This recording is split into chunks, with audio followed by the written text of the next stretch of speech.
demasiado que de costumbre, con las manos en bolsos de camisa, mientras en silencio caminábamos por las húmedas calles de Lima. Entonces, de forma repentina, mi amigo se detuvo frente a mí, tomó fuertemente mis manos y con unos ojos que resplandecían de emoción, comenzó a hablarme sobre una extraña misión que algún día recibiría del pueblo para liberarlo de su servidumbre y llevarlo hasta las alturas de la libertad. Debo confesar que aquellas palabras parecían provenir de un ser totalmente ajeno a su persona. Ciertamente, en ese instante parecía que algo o alguien estaba hablando por él. Hasta ese momento, yo pensaba que el sueño de mi amigo era ser artista, pintor o arquitecto, pero aquellas palabras sin duda denotaban una visión superior. Entonces, mucho tiempo después, para ser precisos, el 30 de enero de 1933, recibí la noticia. Mi amigo, Adolfo Hitler, acababa de ser nombrado canciller del Reich, y así me di cuenta de que aquella fría noche de noviembre había comenzado todo.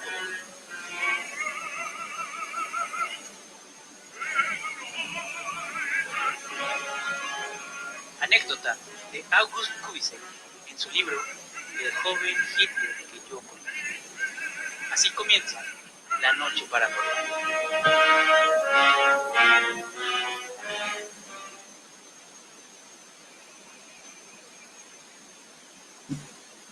¿Qué tal, amigos de Saber Sin Fin? Bienvenidos a La Noche Paranormal, en donde cada semana les contaremos una historia sobre asesinos en serie, misterios, enigmas y otro tipo de sucesos históricos paranormales y peculiares, digamos, ¿no? El día de hoy estamos transmitiendo desde el Centro Cultural Delos, específicamente desde la Biblioteca Abel Pérez Rojas, y queremos agradecer, de hecho, que nos hayan facilitado las instalaciones. Muchísimas gracias por la oportunidad de estar aquí. Y bueno, hoy traemos un tema súper interesante, ¿no? Claro, como todos. Como todos los que siempre tratamos de traer ante ustedes con datos y cosas curiosas, ¿no? Ya saben cómo hacemos este tipo de programas. Recuerden que el programa de hoy es patrocinado por Zombie Gotcha Airsoft, calle 40 Norte y 18 Oriente, zona alta de la Plaza Comercial El Campanario, así como el Cervecería El Barrilito, local A19, también en la Plaza Comercial El Campanario. Y bueno, ¿qué te parece si comenzamos con la primera historia del día de hoy? Claro. Bueno, era la época de 1930. En Europa de la post-Primera Guerra Mundial, gobernaba la incertidumbre, el caos y la crisis política. El gran perdedor, sin duda alguna, había sido un joven imperio alemán, cuya sublevación durante la Gran Guerra había sido castigada por las grandes potencias vencedoras, a través del Tratado de Versalles.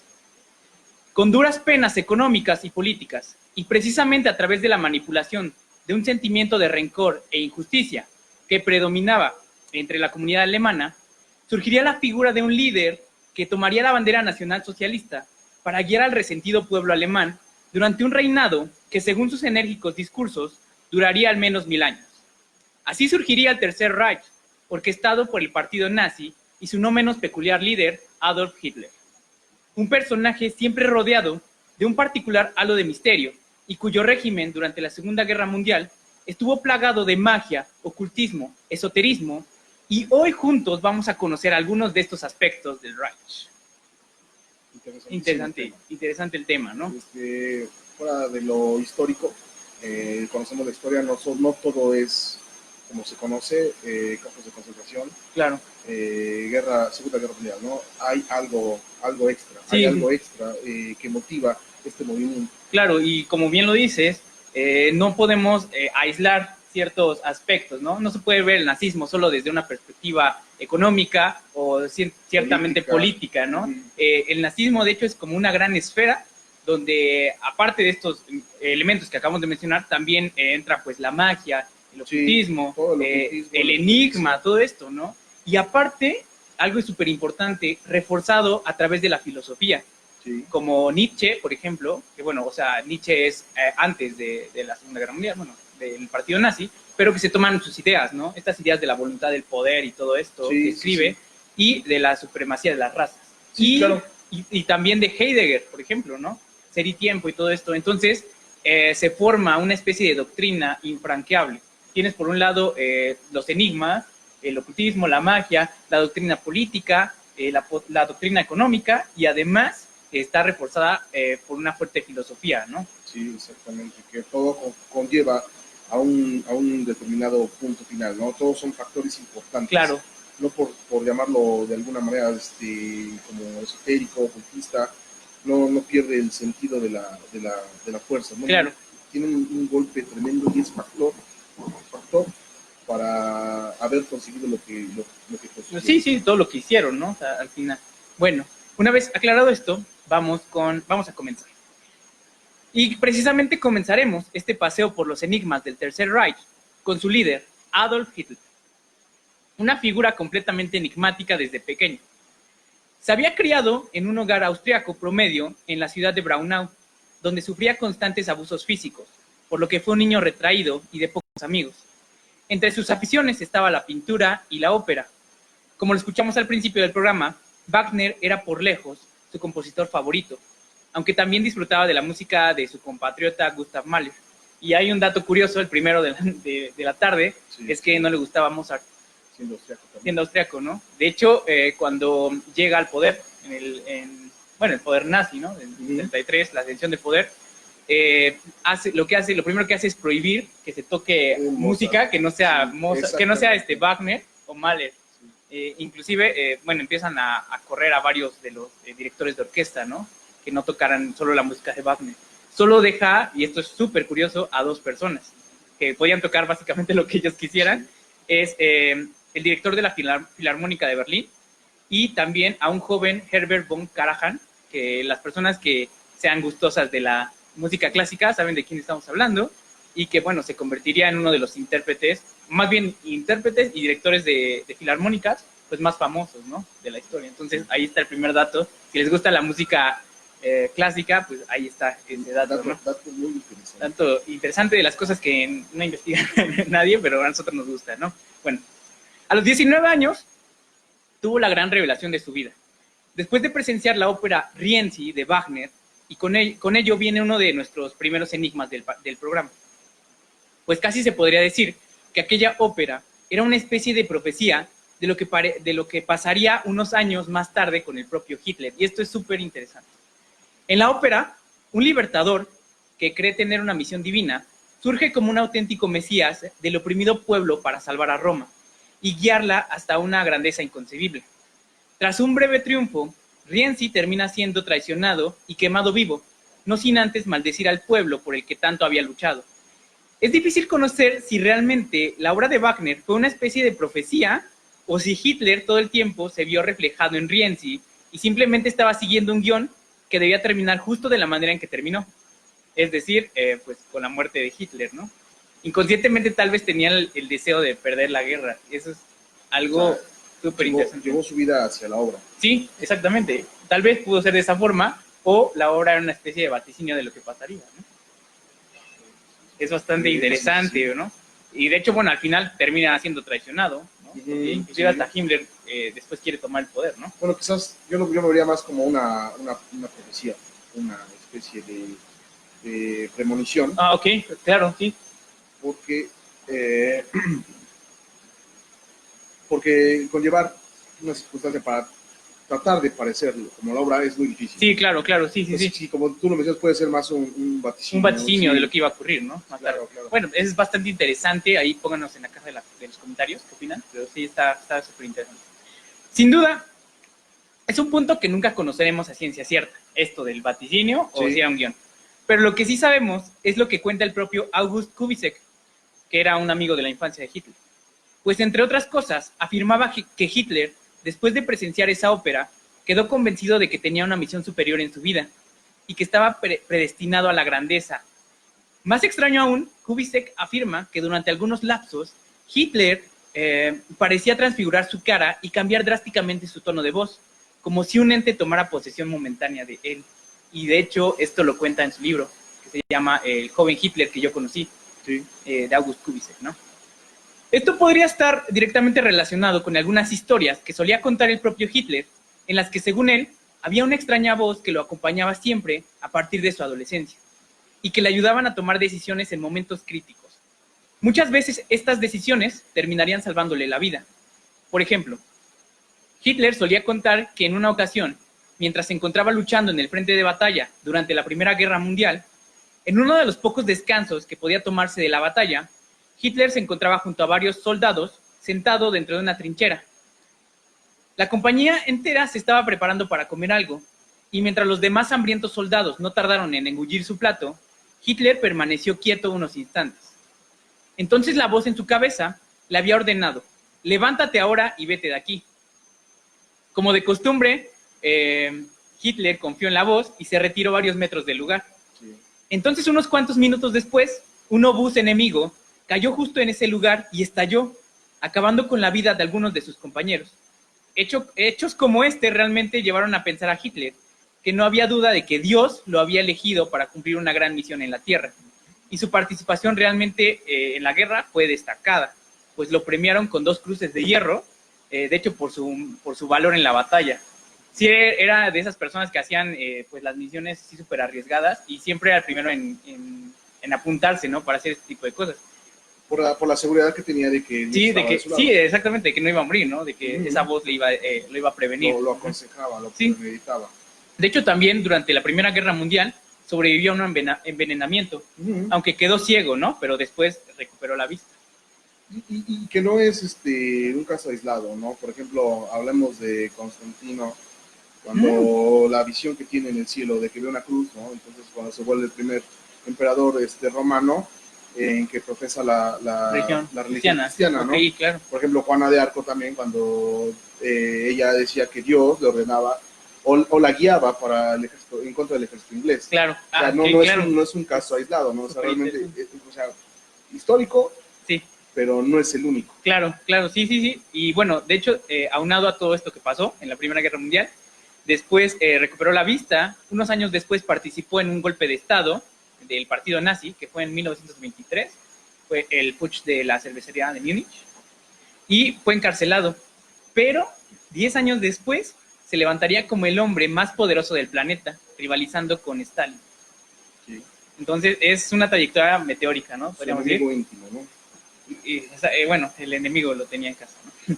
Bueno, pues por si esto no es lo suficientemente enigmático, una vez en el poder, Hitler sobrevivió a cerca de 49 atentados mortales, entre los cuales se destacan uno con reloj bomba, un intento por hacer estallar su avión personal, un plan para hacer volar su tren particular y la famosísima y meticulosa Operación Valquiria, la cual estuvo muy cerca de tener éxito.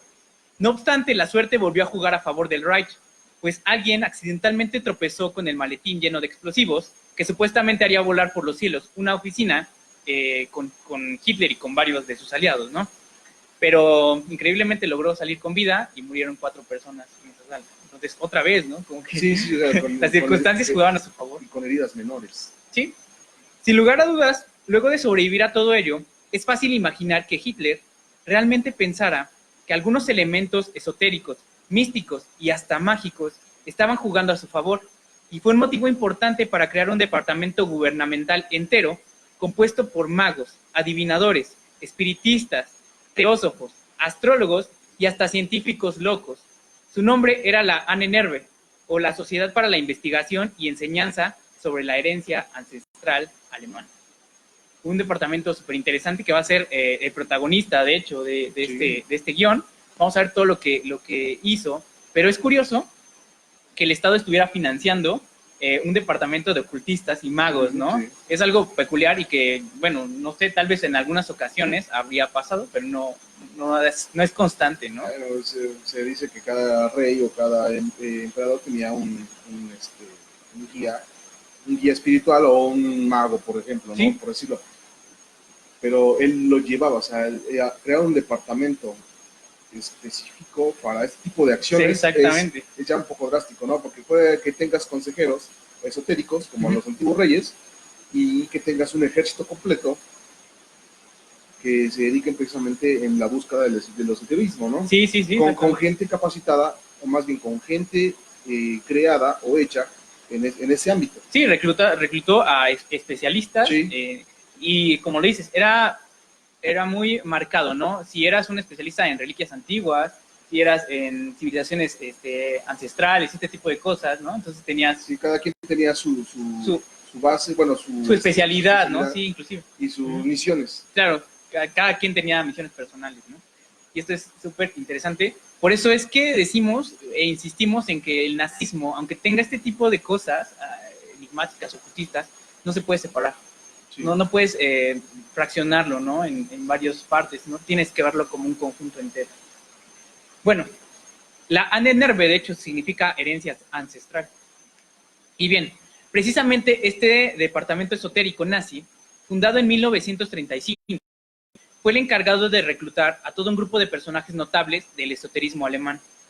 Este departamento estaba directamente subordinado a las SS, la policía militar de élite del partido nazi, al mando de otro peculiar personaje, Heinrich Himmler, que era pues, el segundo hombre al mando del partido nazi, ¿no? Realmente, sí. Es lo que estábamos comentando igual fuera de cámara, en una reunión creativa, que pues realmente estaban a la par, no era como sublevado a Hitler, ¿no? Sí, no era su subordinado, era par. Sí. Pero digamos que dentro del nazismo existía las dos divisiones y digamos que eran dos gobernantes, ¿no? Dos personajes encontrados, ¿no? Aunque exacto. Hitler era la representación del Reich, ¿no? Como exactamente, tal. Pero realmente eran dos. Sí, los dos tenían tal vez el mismo poder, el mismo ¿no? poder, claro. Sí, bueno, ejercían el mismo poder. Claro. Cabe recalcar que Heinrich Himmler estuvo toda su vida obsesionado por el misticismo, el simbolismo y el ocultismo.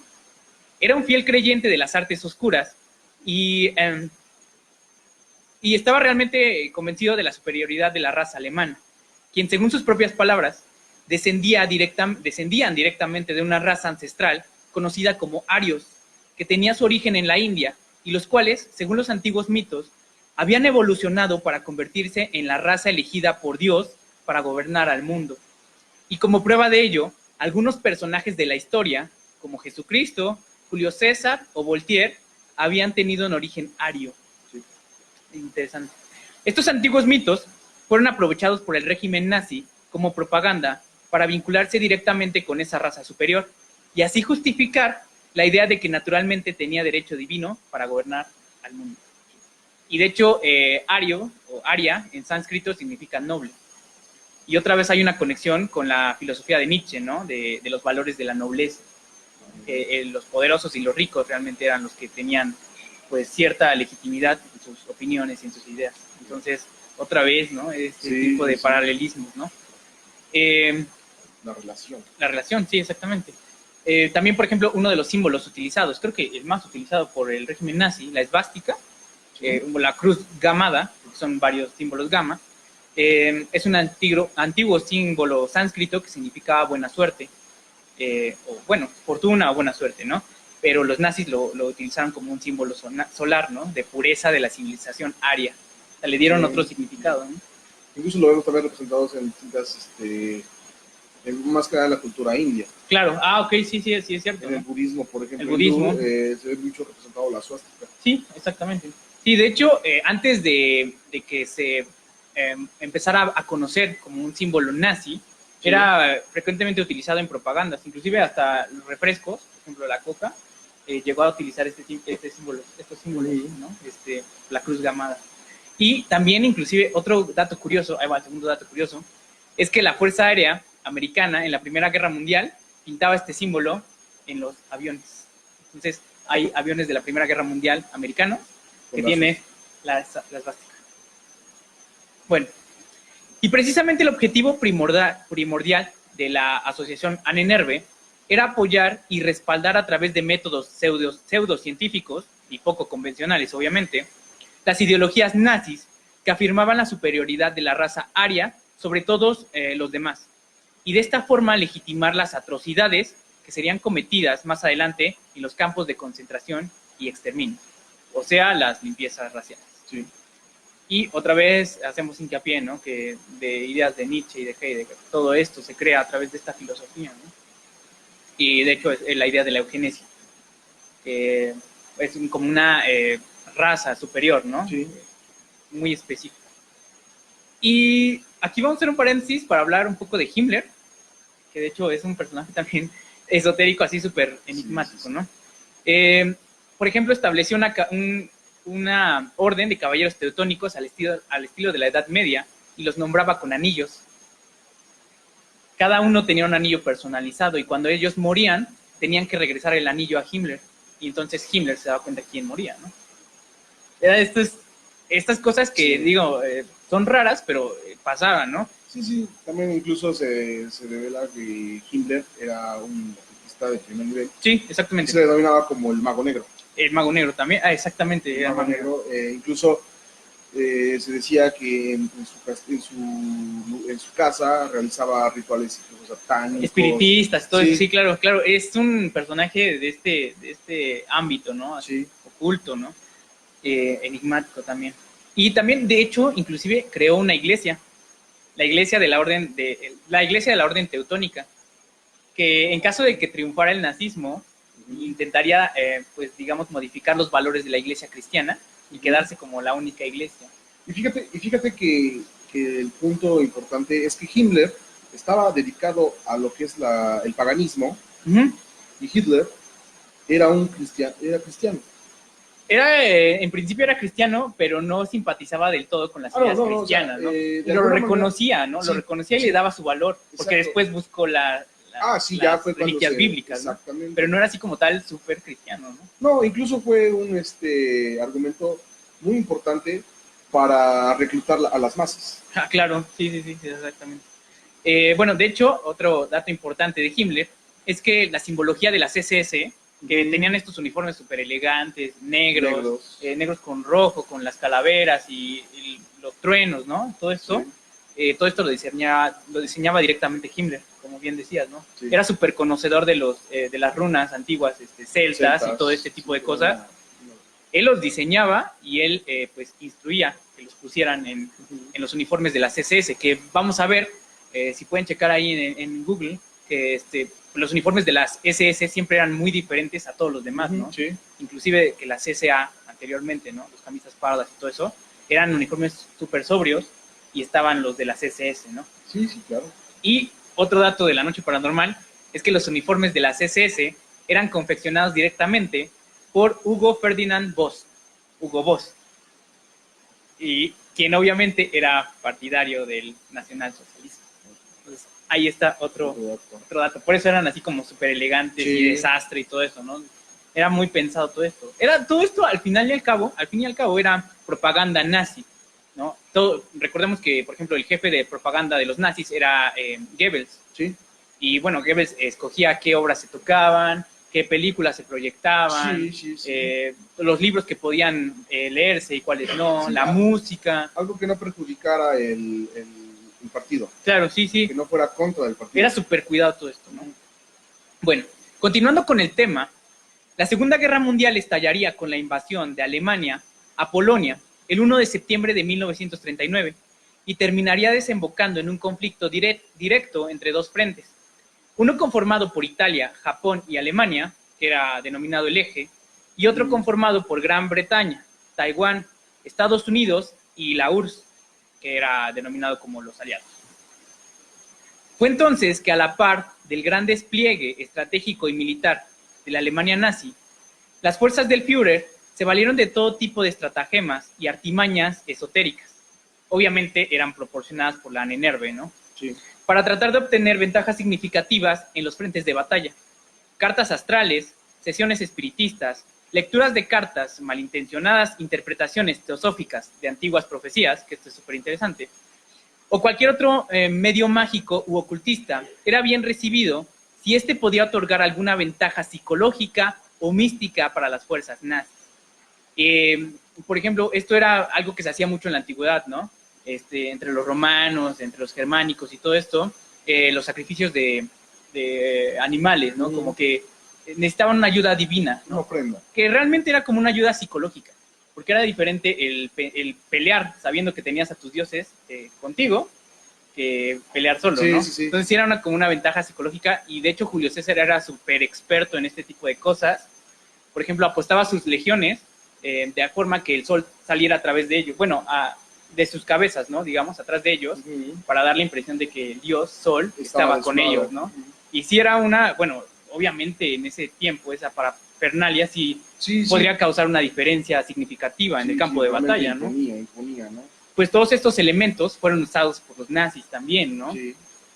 Obviamente, recordemos, era distinto, ¿no? Ver los uniformes de los franceses o, por ejemplo, los ingleses, y retomando el ejemplo de los uniformes, ¿no? Y de las SS, ¿no? Que te denotaba ya superioridad desde el simple punto de cómo estaban vestidos, ¿no? Sí.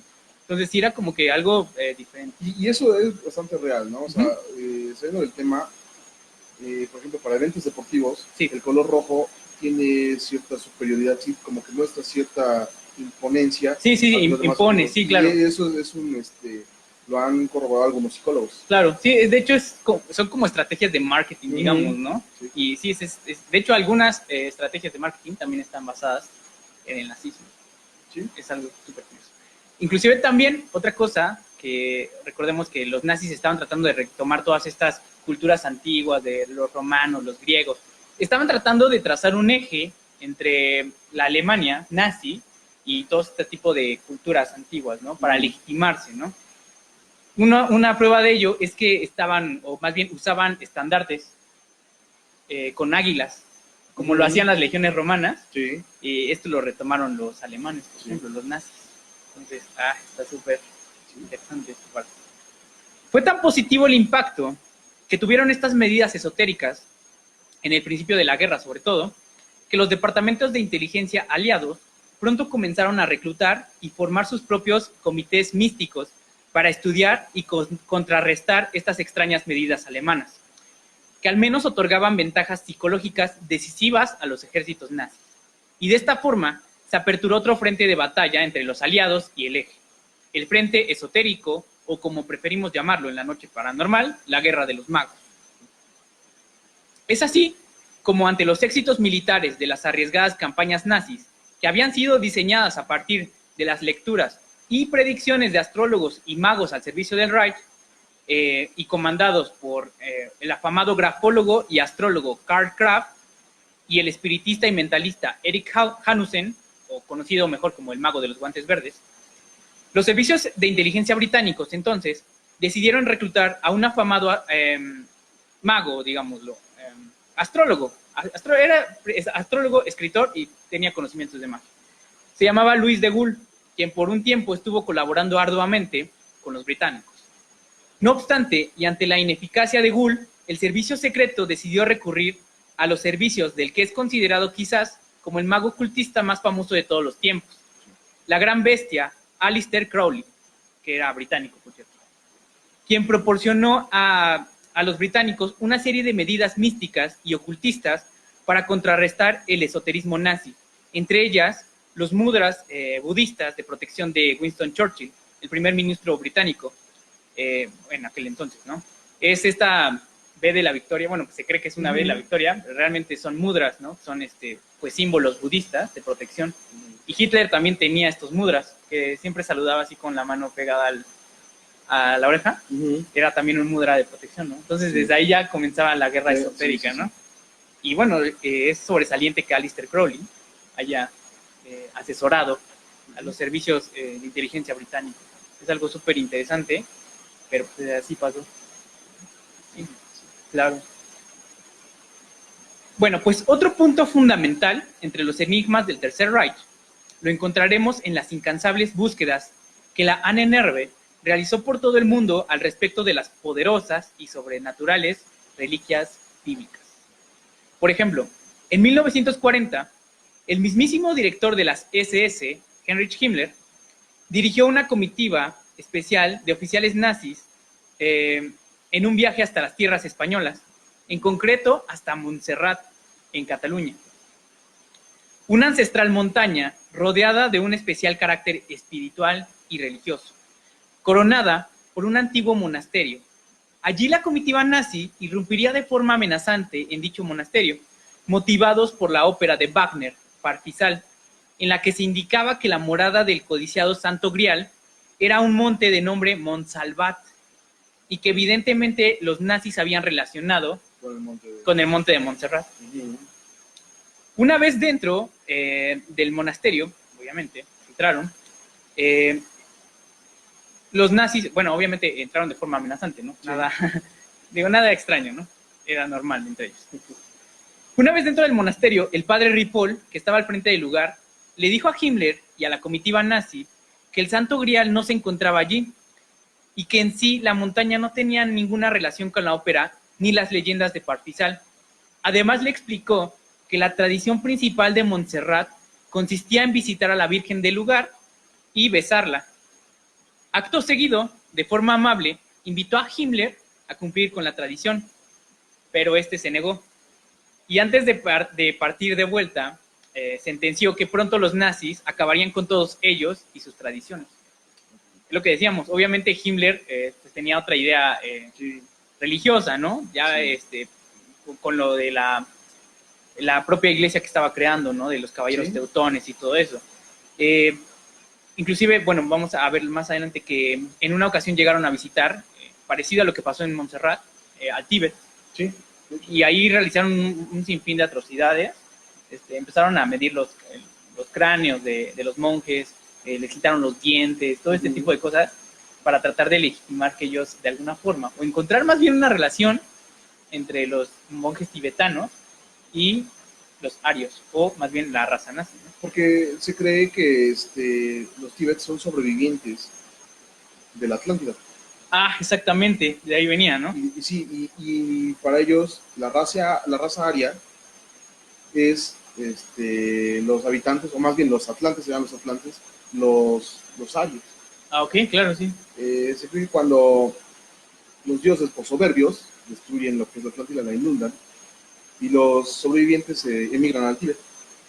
Ah, claro. Es donde se hacen las expediciones al Tíbet.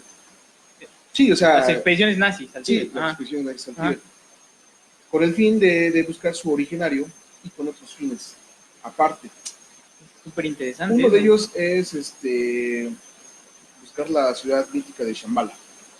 Ok. Shambhala es una ciudad, mítica en el Himalaya, y revivir, o más bien invocar a un héroe legendario que es Gisar Delig, okay, quien supuestamente Himmler, o más bien los nazis, porque Himmler no acudió a la expedición, sí, los ayudaría a conquistar el mundo. Ah, es súper interesante. Y hay otra, de la misma expedición, otro punto que también querían averiguar, era el descubrir que la Tierra tenía estaba conectada por túneles intraterrenos. Ah, ok, claro, había una conexión, ¿no? Entre varios lugares. Podría servirle para su guerra. Ok, o sea, usar estos elementos esotéricos, de alguna forma, para hacerlos prácticos y utilizarlos contra, manera, contra sus enemigos, ¿no? Claro, en la guerra. Claro. Entonces, sí, claro, tiene mucha relación esto que nos cuentas. Está muy padre. Sí. Bueno, el Santo Grial no fue la única reliquia que persiguieron los nazis durante la guerra, pues la Ahnenerbe también había echado ojo a un arma bíblica que, según las antiguas narraciones, era capaz de destruir ciudades y ejércitos enteros. Se trataba de un cofre rectangular hecho de madera de acacia y revestido en oro, que en su interior guardaba las tablas con los 10 mandamientos, la vara de Aarón y restos de maná sagrado. La Biblia nombra este artefacto como el Arca de la Alianza. Al igual que pasó con el Grial, el paradero de este poderoso artefacto era desconocido, y al parecer los estudiosos de la Ahnenerbe lograron dar con algunas pistas que aseguraban que el arca, en algún punto de la historia, había caído en manos de los caballeros templarios, quienes tiempo después de las cruzadas y sobre los años 1300, trasladaron el artefacto hasta algún punto del norte de África, en donde había sido escondido en un lugar especial bajo tierra. Se relaciona también, ¿no? Sí. Semanas más tarde de este descubrimiento, Herbert Braun, el arqueólogo de la CSS, fue encomendado por Himmler para comenzar una serie de excavaciones en el norte de Egipto, con la intención de encontrar el arca. No obstante, se desconoce si el ejército pudo hacerse o no con la reliquia sagrada. La verdad, ya no hay algo relacionado que diga que el nazismo encontró el arca. Encuentra otras reliquias, pero no sé. Sí, exacto, el arca, ¿no? Existen muchísimas teorías, incluso hay una actual, que el arca sigue en África, pero en Etiopía. Ok. Está resguardada en una iglesia sencilla como no sé cómo llamarlo, como capilla, Un templo, ¿no? un templo sencillo, Ajá. y con una peculiaridad, la gente que lo resguarda, o sea, tiene que pasar de generación en generación, la gente que lo resguarda, todos son ciegos, Todos son ciegos. todos son ciegos. Ok. No sé qué misticismo tenga el arca, qué poderes tenga, y poco a poco la gente, los guardianes se van volviendo ciegos. Claro. Bueno, por ejemplo, en la Biblia se dice que no lo podían tocar, ¿no? Porque morían, ¿no? Sí, incluso hay teorías que dicen que el arca era un arma ¿Destrucción masiva? de destrucción masiva sin poder radioactivo. Ah, un arma radiactiva de la antigüedad. Sí. Esto está Que interesante.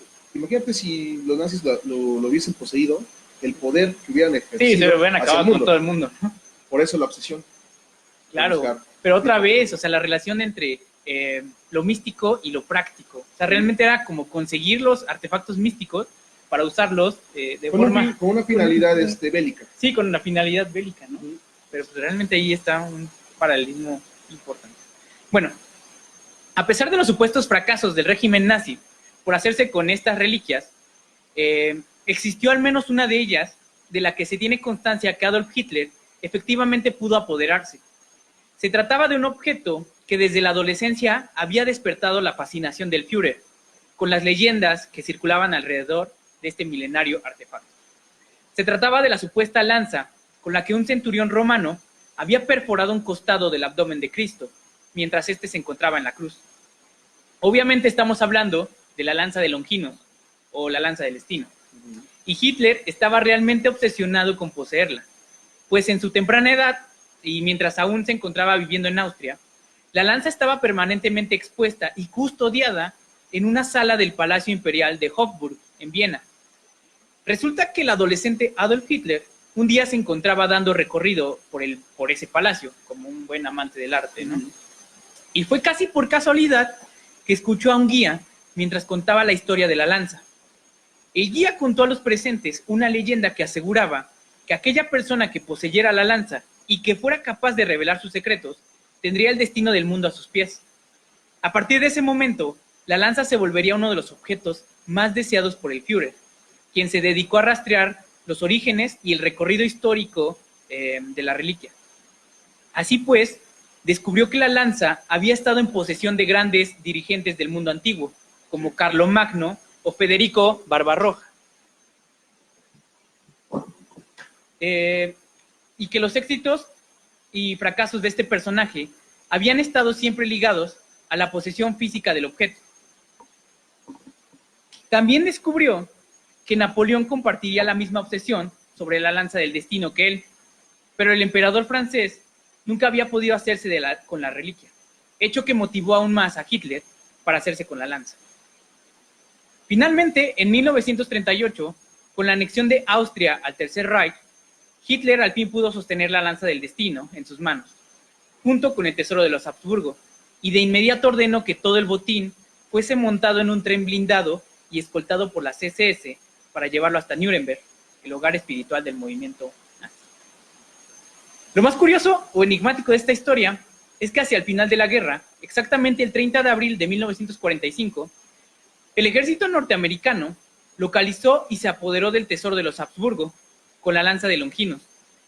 Y ese mismo día, a cientos de kilómetros de distancia, Adolf Hitler se quitaría la vida en un búnker en Berlín, supuestamente con un disparo a la cabeza, anexando su nombre a la lista de personajes que habían atado su destino a la posesión de la mítica lanza del destino o la lanza de Longinos. ¿Tu opinión? Es muy interesante lo de la lanza, lo de las reliquias. Y que está comprobado que sí la llegó a poseer, ¿no? Más la relación aquí, fuera del esoterismo, el esoterismo y la religión. Claro. La religión católica, Sí. la religión cristiana. Sí. En este caso, reliquias bíblicas. Santo Grial, lanza de Longinos, Arca de la Alianza. ¿Por qué buscaba todo este tipo de reliquias?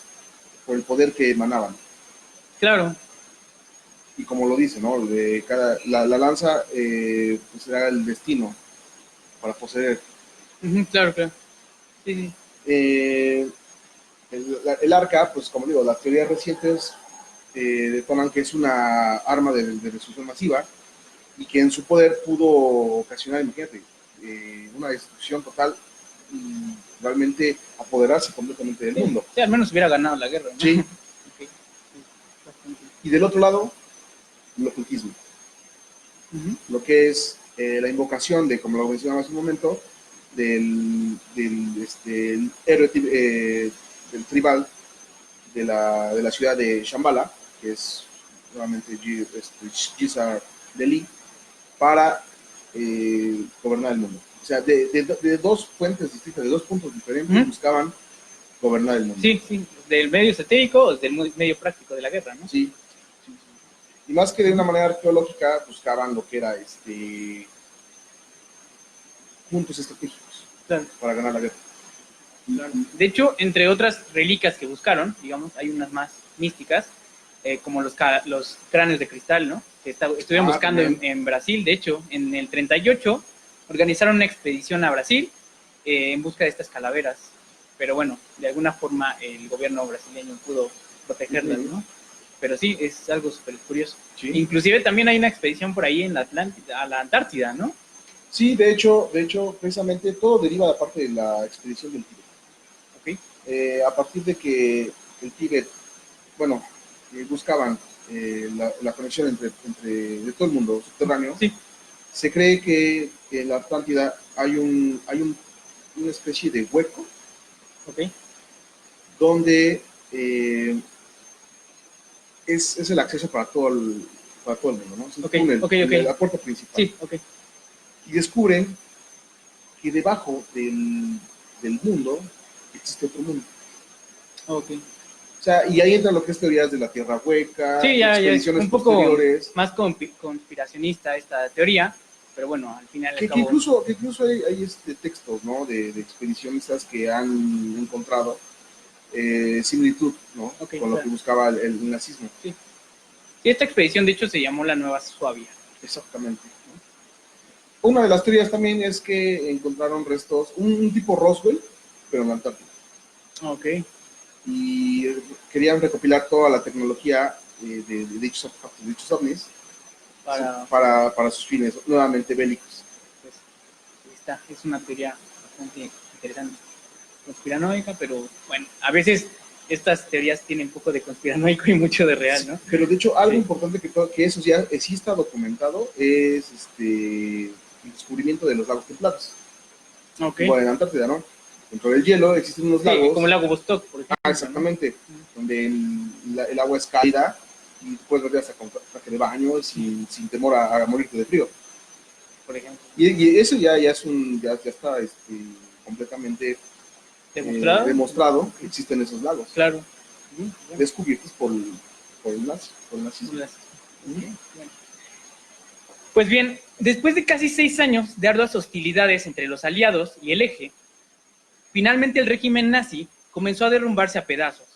Los rusos se habían apoderado de Berlín, en donde habían colocado en lo alto de los edificios las banderas de la URSS, como señal de que el régimen nazi estaba viviendo sus últimos días. Mientras tanto, Hitler, junto con algunos de sus últimos allegados, se encontraba refugiado en un búnker bajo los jardines de la Cancillería en Berlín. El 30 de abril de 1945 sucede algo que pondría la cereza en el pastel sobre el enigma que rodea al movimiento nazi y, por supuesto, a su Führer. Cerca de las 2:30 de la mañana, todos los sirvientes encargados de atender a Hitler y a las personas dentro del búnker, que inclusive estaba su esposa Eva Braun, bueno, se había casado con ella un día antes, estaba Joseph Goebbels, estaba su familia de Goebbels, estaba Krebs y algunos otros comandantes, ¿no? Todavía eran fieles a Hitler. Bueno, todas las personas del servicio son llamadas con carácter de urgencia a la segunda planta del búnker.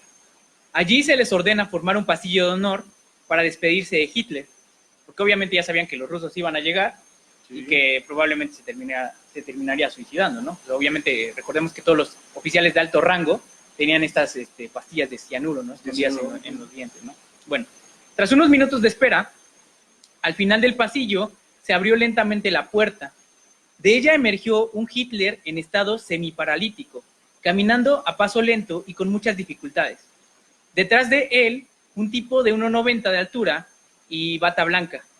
Se trataba del doctor Ludwig Stuppenfeger. Y si Joseph Mengele era el ángel de la muerte, Stuppenfeger lo he autonombrado como el doctor Satán. Y los que ya vieron La Casa de los Mil Cuerpos de Rob Zombie van a entender por qué. Resulta que Stuppenfeger era un especialista en una técnica a la que llamaba la cuerda de seda y que había estado practicando, o más bien experimentando, en prisioneros de los campos de exterminio, a los cuales realizaba horribles operaciones de columna para dejarlos intencionalmente en estado paralítico. Y después de un tiempo, trataba de hacerlos caminar nuevamente, a través de varios métodos experimentales, ¿no? Líquidos, operaciones, bueno, todo este tipo de cosas que hacía Mengele, pero enfocado a su plan, ¿no? Bueno, regresando a aquella historia de la madrugada, en el búnker, Hitler, en compañía de este personaje, caminaron lentamente sobre el pasillo de honor, pero el Führer no fue capaz de pronunciar ninguna palabra. Inclusive, la secretaria personal de Hitler y una de las personas que había estado más apegadas a él durante varios años, Traudl Junge, declaró que este personaje semiparalítico y en estado deplorable no se parecía mucho al Hitler que ella conocía, lo cual obviamente contribuyó a alimentar las teorías que afirmaban que Hitler en realidad no murió de un disparo en la cabeza en aquel búnker, como los soviéticos se encargaron de dar a conocer al mundo, y de hecho fue varios años después. Lo cierto es que aquel 30 de abril de 1945, el Tercer Reich oficialmente había concluido, y con él toda la parafernalia esotérica, mágica y espiritista del régimen nazi había llegado a su fin. Con un reinado de tan solo 12 años, y no de 1000, como lo había pregonado su líder. Y así concluiría podría ser la primera parte de los enigmas del Tercer Reich, sí, porque es demasiado, ¿no? Podríamos tocar también los experimentos de Mengele y todo este tipo de cosas. Sí, claro. Que bueno, realmente fue una persona sin escrúpulos con la bandera de ciencia. Claro, exactamente, ¿no? Y que sobrevivió. Y que, sí, al menos no fue enjuiciado. No fue en los juicios de Nuremberg, sí, no fue presentado. De hecho, en los juicios de Nuremberg pues casi no se presentó ningún oficial de alto rango, a excepción de Goering, el jefe de la Luftwaffe, de la Fuerza Aérea Alemana, pero de ahí en fuera eran personajes menores, ¿no? Realmente, sí. O se terminaban matando, suicidándose, o los rusos se los llevaban, ¿no? O sí, exactamente, como también los aliados, como Estados Unidos, reclutó bastante... la operación Paperclip, que sí, reclutaba a los científicos. Exactamente. Para... Bernard von Braun, por ejemplo, quien llevaría a Estados Unidos a la Luna, experto en cohetería y todo esto, pues de hecho trabajaba para los nazis. Sí. Entonces, es una de esas cuestiones, ¿no? Sí, no, o sea, si nos vamos con los científicos locos nazis, encontramos... Oppenheimer bastante, también, por ejemplo, claro, claro, ¿no? Estuvo trabajando en... Sí, en lo que es la segunda... Estados Unidos, sino para esta, que eso está súper interesante. Muchos, por ejemplo, hay otra tecnología que se cree que existió, la campana nazi.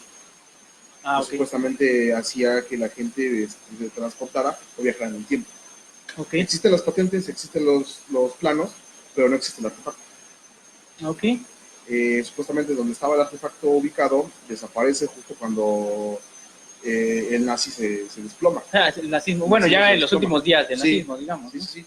Entonces, ¿por qué no teorizar? Si era una máquina del tiempo, ¿por qué no teorizar que fue ocupada para escaparse claro, de su destino? De su destino, ¿no? Es interesante la campana nazi. Son de estos temas, ¿no? Esotéricos, místicos y todo esto. Que... Sí, también como por ejemplo que Hitler no murió tampoco, que sí, exactamente. A Sudamérica. Y de hecho hay libros que afirman que Hitler murió en Argentina, ¿no? Por ejemplo. Sí, que vivió los últimos años en Argentina. Hay un investigador, no recuerdo el nombre, de verdad se me pasó, pero hay un investigador que le sigue la pista, es argentino, le sigue la pista a Hitler y a Mengele. Claro, que no está tan descabellado porque a Mengele y a otros oficiales altos nazis, pues se les encontró en Argentina o en Paraguay, ¿no? Así como en Brasil de también, Mengele, ¿no? De Mengele, como lo mencionaste, ¿no? El viaje a Brasil.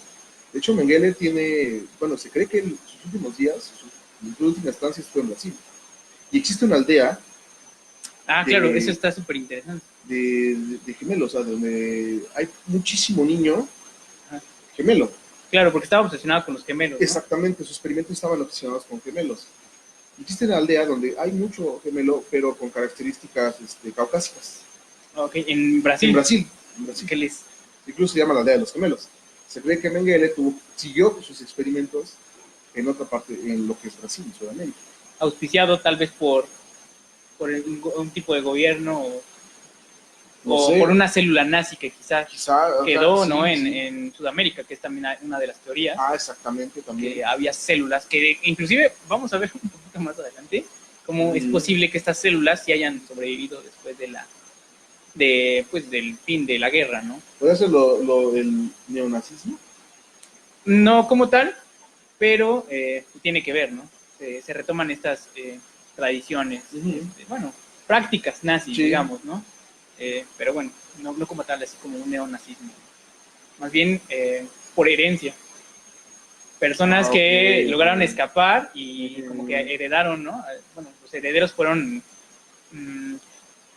cultivando todas Con esa estas... idiosincrasia, ¿no? esas ideas, esa forma de pensar y todo esto, ¿no? Y fue aplicado. De hecho, bueno, vamos a hablar un poco más adelante de eso. Como conclusión del tema de hoy, vamos a hablar de un dato curioso, de esos que solo pasan en nuestro amado México. Resulta que en 1942, México abandonaría la neutralidad que había mantenido durante la Segunda Guerra Mundial, cuando cerca de las costas de Florida, submarinos nazis hundieron, se cree que por error, por cierto, 2 barcos petroleros mexicanos, el Potrero del Llano y el Faja de Oro. Entonces México decidió unirse a la guerra contra el Eje y formar parte de los aliados. Lo cierto es que fue muy poca la actividad que México tendría dentro de la guerra, pero el heroico Escuadrón Aéreo 201 cumpliría cabalmente apoyando a la aviación americana en operaciones sobre la isla de Formosa, en Taiwán, y las costas de Filipinas. Dichas operaciones, de hecho, fueron contra el ejército japonés, entonces así como que no entraron en conflicto con los alemanes. Y de hecho, había cierta admiración hacia los ejércitos alemanes y hacia Hitler, ¿no? No obstante, en tierras nacionales, un exguerrillero que había combatido en la Revolución Mexicana al mando del general Pancho Villa, reclutó y organizó un ejército de cerca de 150,000 charros a quienes entrenó con tácticas guerrilleras para defender a nuestro país en caso de una invasión nazi. El nombre del líder charro era Antolín Jiménez Gamas, el por entonces presidente de la Asociación Nacional de Charros. Y al valiente y osado grupo de charros se le denominó la Legión de los Guerrilleros Mexicanos. Eso es súper curioso, pero sí pasó. Eran 150,000 charros. Y obviamente, pues, nunca entraron en acción porque no hubo como tal una acción bélica de los nazis contra los mexicanos. Pero realmente sí se llegó, se prepararon. De hecho, en las cosas que encontré en la investigación, se dice que los domingos se juntaban todo el día, ¿no? A entrenar este tipo de tácticas y todo eso. Es bastante curioso, pero sucedió. Los carteles que plasmaban del ejército charro, ¿no? Auspiciado todo por el expresidente Manuel Ávila Camacho. Ah, claro, Manuel Ávila Camacho. En su discurso donde declara oficialmente la guerra a Alemania. Sí, porque de hecho había una especie de, digamos, no eran enemigos, e inclusive México le vendía el petróleo a Italia y a Alemania, ¿no? A buenos precios, ¿no? Con Lázaro Cárdenas. Sí. Sí, o sea, realmente como que no teníamos ningún problema, ni un conflicto, sí. Y pues, digo, fue como fortuito lo que pasó, realmente, lo del hundimiento de los barcos, y como que también había presión de los americanos, ¿no? De que, ok, te acaban de hundir los barcos y no vas a entrar a la guerra, entonces, ¿estás en mi contra? ¿Estás conmigo o estás en mi contra, no? O sea, tenía que abandonar de alguna forma la neutralidad, o sea, no tenía ninguna otra opción. Dentro de las limitantes, ¿no? Porque sí, como lo afirma en el discurso, pues con las limitaciones que tenemos, pero responderemos. Y fue cuando crean el ejército charro. Exactamente, sí, o sea, como podía México. Bueno, inclusive el batallón 201, que no, eran aviones muy precarios, ¿no? Realmente, poco hubiesen podido hacer, pero cumplieron, ¿no? O sea, realmente con las tareas que se les asignaron, cumplieron, ¿no? Porque estaban al mando de batallón, de las fuerzas aéreas estadounidenses, que tenían pues, en ese momento armamento de élite, ¿no? No tanto como después de la guerra, de reclutar a todos estos científicos alemanes, pero pues sí tenían una buena tecnología. De alguna manera, nuestro México tiene que ser pronunciado en todos los lados a nivel histórico. Claro. Y si esto no es lo suficientemente increíble, y para cerrar con broche de oro este programa, de Enigmas del Tercer Reich. Resulta que en 1936, 3 años antes del comienzo de la Segunda Guerra Mundial, la Ahnenerbe, otra vez departamento, enviaría una pequeña expedición hasta las tierras mexicanas con 3 objetivos. El primero, realizar tareas de espionaje hacia nuestro vecino del norte para conocer si en caso de guerra estos apoyarían a la Gran Bretaña. El segundo objetivo era fotografiar y filmar las ruinas mayas para conocer su cultura. Y si en algún momento esta pudo estar relacionada con los orígenes de la raza aria, que es algo que también hicieron en el Tíbet, ¿no? Sí, bueno, ahora lo buscaron aquí en México. Y el tercer objetivo fue realizar un pequeño cortometraje acerca de la extracción y la elaboración de la bebida o más bien de una bebida a la que los mexicanos le llamaban la bebida de los dioses, el pulque. Así que durante ese año, la expedición nazi visitó varios puntos entre Hidalgo y Puebla, con el objetivo de recabar la mayor cantidad de información de este ancestral brebaje. Se sabe que estuvieron por un corto periodo, y tras concluir los objetivos primordiales, la expedición regresó a tierras alemanas para compartir sus descubrimientos con el comité esotérico de la Ahnenerbe. Así que posiblemente los nazis probaron pulque mexicano.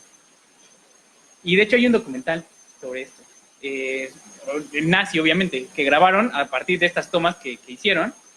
Lo pueden buscar en YouTube. Y búsquenlo así, nada más, el pulque alemán. Y sí, es muy antiguo, pero se ve, son grabaciones obviamente nazis, ¿no? Es mudo y de hecho se tiene que interpretar con un panfleto que no se cuenta todavía con él. Pero sí, y de hecho, como bien les comentamos, estuvieron entre Puebla e Hidalgo, e inclusive se dice que hicieron algunas operaciones en una hacienda de Puebla, y ahí lo vamos a dejar. ¿Algo más que agregar en este viaje por los enigmas? Pues ya que hablamos de México, el nazismo en México, circula una historia donde en el estado michoacano se encuentra una pequeña moneda. Ok, la moneda nazi. La moneda nazi tiene una fecha 2030, creo. Y con la leyenda tiene la suástica, el águila, y en medio de la águila tiene la suástica. Y alrededor de la moneda dice: viva la nueva Alemania. Viva la nueva Alemania. La nueva Alemania. Ok. Se cree que es un OPART. Un objeto fuera de tiempo, ¿no?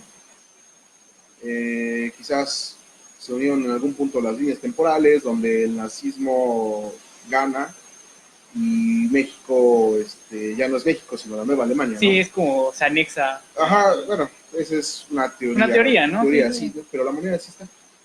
La moneda existe. La moneda sí, de hecho, estaba siendo estudiada por la UNAM para comprobar si realmente tenía esa antigüedad, ¿no? Uh-huh. O sea, o qué antigüedad tenía, ¿no? Pero sí, eso sí lo pueden encontrar en... Sí, lo pueden googlear. Y aparece la moneda nazi mexicana, ¿no? Bueno, pues, no sé, resta algo más. Aparte de invitarlos, recuerden, al evento que tendremos el 22 de marzo, domingo 22 de marzo, en el Barrilito 2, en el local A19 en el Campanario, calle 40 Norte y 18 Oriente, ¿sí? Y para que acudan a escuchar la historia de las Poquianchis, asesinos en serie. Entonces, súper mexicano el tema y se va a poner súper bien todo eso, ¿no? Recuerden, ahí pueden conseguir los pases a través de la página de Facebook, @lanochepodcast. Vía inbox puede ser, o también pueden mandar un mensaje a los números que están ahí y se les entregan sus pases, ¿no? Claro. Por reservación. Bueno, pues no sé si tengas algo más que agregar. Es un tema realmente interesante que no nos da para un programa. Sería imposible tocarlo todo en un programa. Mencionas, tenemos que hablar alguna vez de Joseph Mengele, de todos los experimentos. Sí, desde... la reanimación de una cabeza de un perro. Sí, es todo lo que los experimentos estos raros. Sí, ¿no? O sea, las ideas que compartían con Stalin, con por ejemplo los hombres simio, o sea, realmente es un tema de muchos, bastante extenso, muchos ¿no? programas, ¿no? Sí. Entonces, por el momento lo dejamos aquí. Así es. Querido Potter, algo que... Gracias, Eduardo. Gracias. Saludos. Gracias. Stephanie, gracias. Saludos, muchas gracias. Gracias. Saludos. Maximiliano, gracias. Muchas gracias.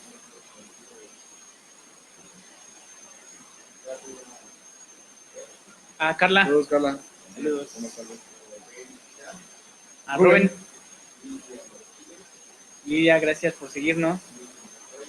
Hola Miri. Saludos. Saludos, Hernández. muchas gracias. Jera. Gracias por seguirnos. Gracias, Jera. Gracias. Muchas gracias. Es para ustedes. Saludos Álvaro, gracias por seguirnos. Gracias por seguirnos. Pues bueno, agradecemos a ustedes su presencia en este programa. Armando Arellano, David Potter en los controles. Esto ha sido La Noche Paranormal y los esperamos la próxima semana. Hasta la próxima. Gracias.